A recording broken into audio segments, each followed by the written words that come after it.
Hi everyone, welcome back. I'm doing some housekeeping today on 3 orchids. I'm removing several keikis from this Cattleya and then potting it. And we're also going to be potting this Dendrobium phalaenopsis left out all winter. And lastly, we'll be removing the leftover growth of a keiki or a bloom spike that has a potential eye and new roots.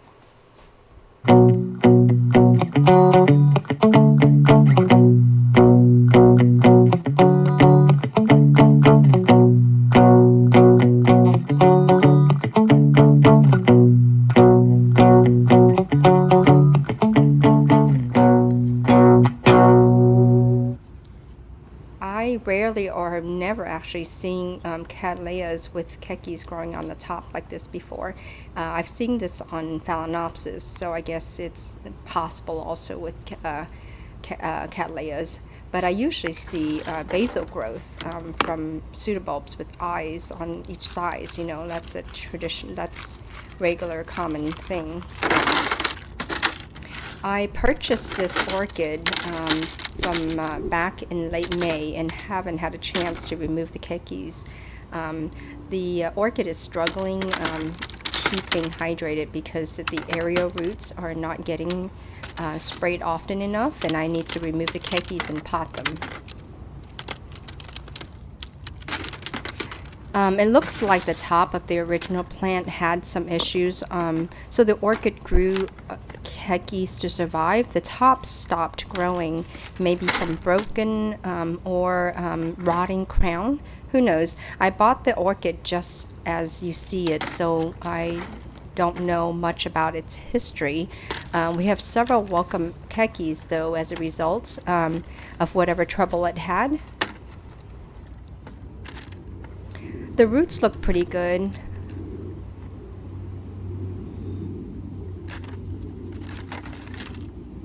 It looks like the old media has a lot of limestones in it, bark and charcoal, all mixed. I don't have this sort of same mixed, and I do want to go ahead and put it in new different media.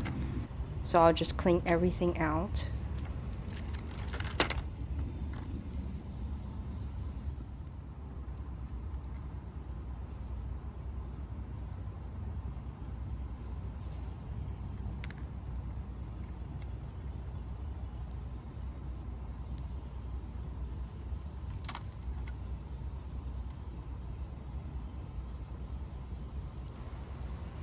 I spend a lot of time inspecting a plant before I decide where to break it, but I think this part right here is a good place to break, so let's try that.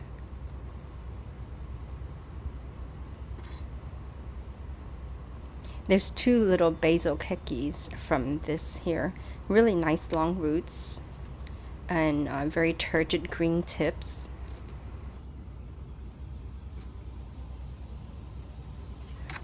Now let's remove an older pseudobulb. Well, that was easy.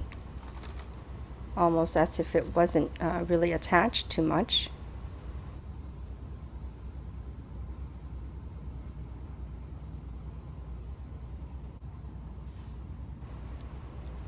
Now for the keikis from the top of the main piece.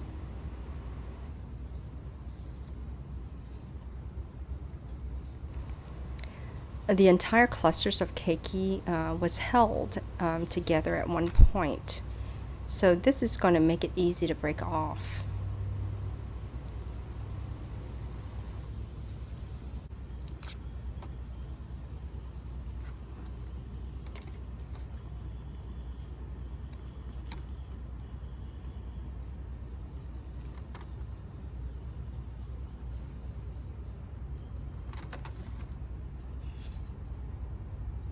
This is where it started rotting on top of the mother plant. So the keikis came out from the tip of this top.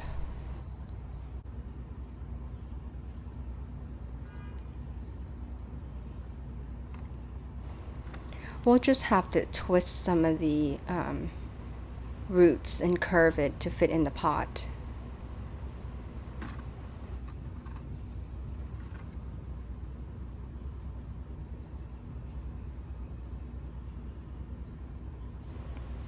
Going back to the main portion, it doesn't seem to have any viable eyes or new growth potential. So let's just dissect it to see if there is signs of fusarium.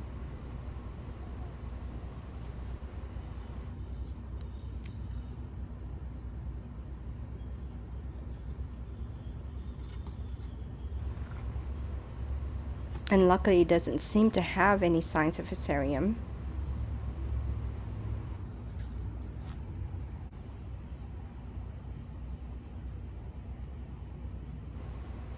No purple rings.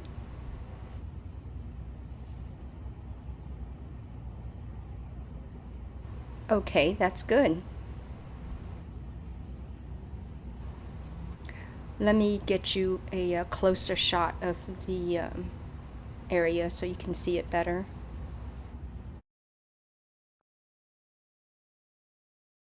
Okay, here's another piece of the mother plant, and it doesn't look like there's any good parts of it, so I can toss this part away as well.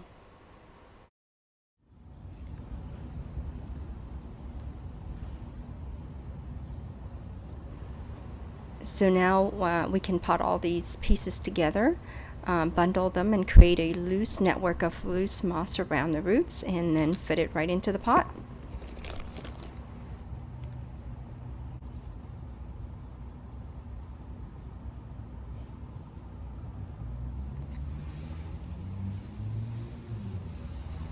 I think this will greatly keep the roots more moist than before.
And here is what it looks like after we are done potting.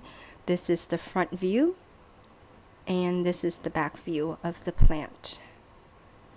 And I'm going to go ahead and give a picture of this plant 2 weeks after we pot it, so that you can see that is establishing okay, and there's no yellowing, dying leaves. Now let's go to the Dendrobium phalaenopsis.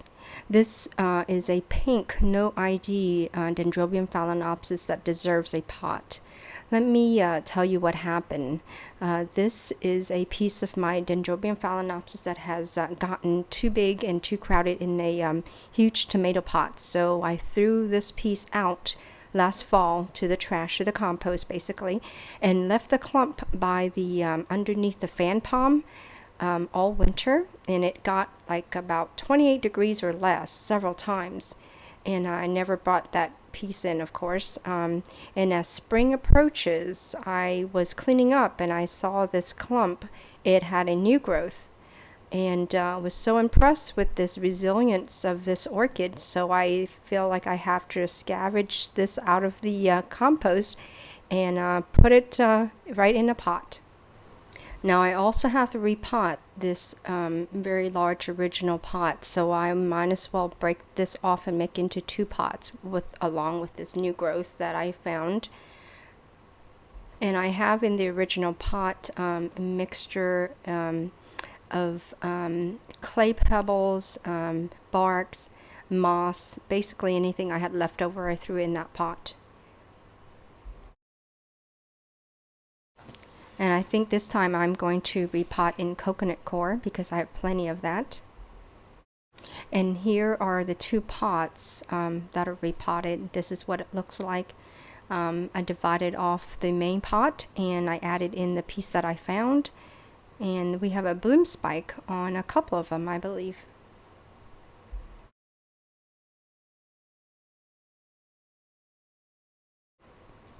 Next is my Dendrobium Royal Genting. It has a melon color bloom and has a very sweet smell, and I love this orchid. It has a long-term spider mite issue, but it has never let me down. So, and it blooms every year and more than once a year sometimes, many times actually. This year I think maybe it has already bloomed twice, going on a 3rd time. So with many Dendrobium phalaenopsis, you get a keiki on the top of the old kings. That keiki sometimes puts out a bloom spike on top of its king.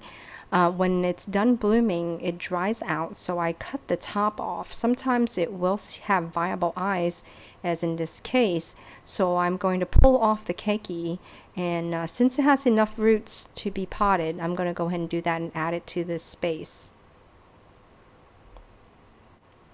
There's enough space on the side of this basket for me to shove the little keiki in and surround it with moss.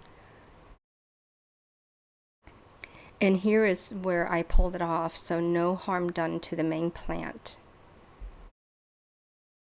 And that's all I have for today's chores. Thank you for joining me. I hope you have a good day. See you next time. Bye-bye.